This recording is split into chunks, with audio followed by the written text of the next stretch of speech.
So this is the iPhone 14 Pro Max, and it launched in 2022 as the flagship option for Apple. And then today we're going to compare it against the all-new flagship option, which has been pretty popular, the iPhone 16 Pro Max, to see if it's worthy of an upgrade in this video.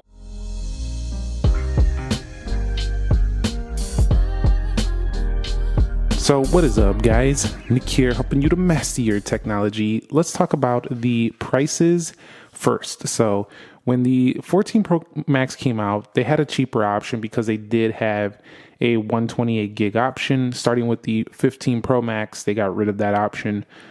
So it's about $100 more to get yourself a 16 Pro Max, but it's the same price as the 256 gig would have been on the 14 Pro Max. So I would say overall the price differences are not substantial between these two. You're still paying around the same money as you would have paid a couple of years ago. However, keep in mind you can actually get a 14 Pro Max now for right around $700, $650, depending on where you look, and that is a pretty good deal considering this phone is only 2 years old and has a lot of great features. However, one of the biggest cons of this phone is no Apple Intelligence, so that could be why you'll get this even cheaper. So should you upgrade when it comes to the body and the build of these phones? Now, I would say yes, if you're the type of person who doesn't like fingerprints all over your phone. That's definitely one of the areas I would do the upgrade, and especially if you use the phone without a case, the iPhone 16 Pro Max will stay much cleaner. In addition, if you like a much lighter, bigger phone, I would go with the 16 Pro Max over this. This thing weighs 13 grams less, which is substantially noticeable on the iPhone 16 Pro Max. It just feels much lighter, even though it's about the same footprint as the iPhone 14 Pro Max. Although it is a little bit thicker at 8.3 millimeters, surprisingly. Usually Apple goes thinner, but this time it's a little bit thicker. But it just weighs less, so it's a bigger phone that weighs less. So that's to me, that's a win. Both of them IP68, both of them have this matte textured rear glass, both with the triple cameras. They both stick off the body at a similar clip, and both of them do have really good overall design. It's just the 16 Pro Max is a polished version of the 14 Pro Max. So I think it's a decent upgrade. It's still overall kind of similar, it looks kind of similar from the back. It's not like a radical change, but if you're looking for an upgrade, your battery's getting old, you want Apple Intelligence, I think it's worth it. So should you upgrade in display? Well, you have the thicker bezels here. You still have the dynamic island, though, on the iPhone over there on the left on the 14 Pro Max. But over here for this product on the iPhone 16 Pro Max, you are getting a brighter display. You're getting a larger 6.9, and I think a lot of people that buy Maxes do appreciate having an even larger display than ever. So personally, I think if you're looking for a little bit more on the screen size, a little bit more on the display area, I do think you're really going to like the iPhone 16 Pro Max over here. It's definitely going to be a pretty good, just a pretty good overall pick here, I would say. So definitely, I will say go with the iPhone 16 Pro Max if you want a little bit more width, a little bit more brightness, and definitely thinner bezels. Other than that, the displays are pretty much the same. They have a similar pixels per inch and all that stuff. So really, it's not like massive in the display, but you do get a couple of enhancements that definitely make it feel a little bit better. You also still get the always on display, but it's the 91% screen to body ratio, or AKA thinner bezels, which makes this a big change. So in the area of software, it's like I was going to say not to do the upgrade because it's basically exactly the same experience on both of them. Same promotion, same app layout, same app library, all that jazz. But 14 Pro Max, in a weird turn of events, doesn't support the Apple Intelligence coming here. By the time you see this, it might already be having 18.1 update available. But because of 6 gigabytes of RAM, it doesn't support it, which to me is pretty lame considering this phone is not that old. The 14 Pro Max, definitely, if you want to do an upgrade for software, you're going to have to want the Apple Intelligence. Other than that, it's essentially the same thing. So that is the deciding factor with software. Both of them do have the new iOS 18 features where you can go ahead and customize everything, make it tinted, do your thing, make them large, dark. Like they all have that same new stuff, but this one doesn't support Apple Intelligence. So the 16 Pro Max will help carry you into the future. if you really want to try that stuff early. If not, you can just wait till next year. 17 models, maybe potentially in the future iPhone foldable, depending. We'll see if that rumor comes true. But at this point in time, it's really if you want to be one of those early users of the Apple Intelligence. That is how I would decide on software, because other than that, it's the same exact thing all across the board. So for performance, would I do this upgrade? And the answer is, if I was a heavy user, yeah, I would. Mostly because this is the A16 Bionic. This is 2 chips newer now, A18. But the extra RAM, the boost in GPU, this phone has way better thermal management. So the actual performance of heavy using, hopping between apps, a bunch of usage on here, rendering out videos, all of the works. Like, it's just faster on the 16 Pro Max. Is it life-changing faster? No. But is it a better experience across the board? Yes, it keeps everything running and humming along really smooth. I think we have ourselves another 13 Pro Max like year with the 16 Pro Max, whereas people will be able to have this for several years to come, and it's going to feel like the phone just came out yesterday. 14 Pro Max was really good in performance as well. It was actually faster than the 13 Pro Max. However, it auto-dimmed the display.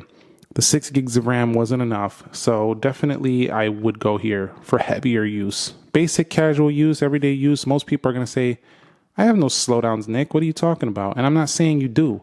I'm just saying the overall heavy use experience is still better on the 16 Pro Max. So that's the only way I would do the upgrade, is if I was doing heavy use and performance. Now, the 14 Pro Max brought a really nice camera upgrade. The first time to get a 48 megapixel on the iPhone. It also retained the 12 megapixel on the telephoto lens, as well as the ultra wide. However, Apple has upgraded the ultra wide now on the iPhone 16 Pro Max to be a 48 megapixel lens as well. So the actual ultra wide photos are going to look much better. You also have the ability to create spatial video on here. In addition to that, you do have 4K at 120 in the slow motion department. So a much better slow-mo experience. And action mode is retained here just like it was on the other phone. I will say also, we have a similar 12 megapixel front-facing camera, so I probably wouldn't do the upgrade just for the front-facing camera. And also, the results are pretty neck and neck, honestly, on the main sensor. So I don't actually think this camera is a must upgrade for iPhone 14 Pro Max users. If you do want that extra, zoom though, it's a definite must. 25 versus 15. And then we have 3x optical versus 5x. And some people might actually like the 3x more because the 5x goes really close in the things and the 3x not quite as far. So it depends on the type of photography you do. But honestly, I don't think the massive majority of people are going to see a massive difference between the cameras on the 14 Pro Max and the 16 Pro Max. So for me, it's not a must-do upgrade.